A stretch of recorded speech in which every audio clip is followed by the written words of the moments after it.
গভীর রাতে বিধ্বংসী অগ্নিকাণ্ডে কেঁপে উঠল আগরতলা আদালত চত্বর।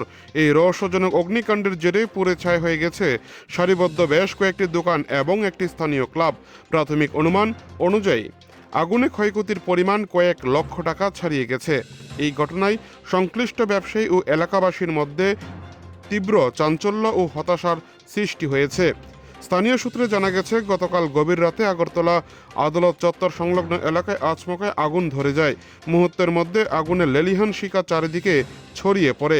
স্থানীয় বাসিন্দারা প্রথমে ধোঁয়া ও আগুনের শিখা দেখতে পেয়ে চিৎকার শুরু করেন এবং দমকল বাহিনীকে খবর দেন। খবর পেয়ে দ্রুত ঘটনাস্থলে ছুটে আসে দমকলের কয়েকটি ইঞ্জিন।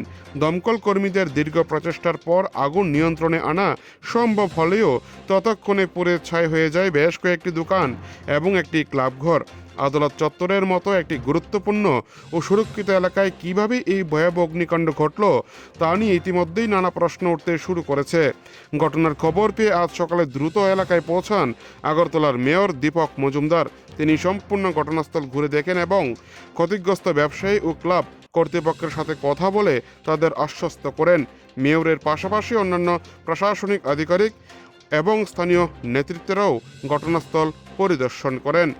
ক্ষতিগ্রস্ত ব্যবসায়ীদের একাংশ জানিয়েছেন, এই অগ্নিকাণ্ডে তাদের সর্বস্ব পুড়ে খাক হয়ে গেছে। দোকানগুলির ভেতরে থাকা সমস্ত মূল্যবান সামগ্রী, নথিপত্র এবং ক্যাশ কাউন্টারে থাকা নগদ টাকা কিছুই বাঁচানো সম্ভব হয়নি।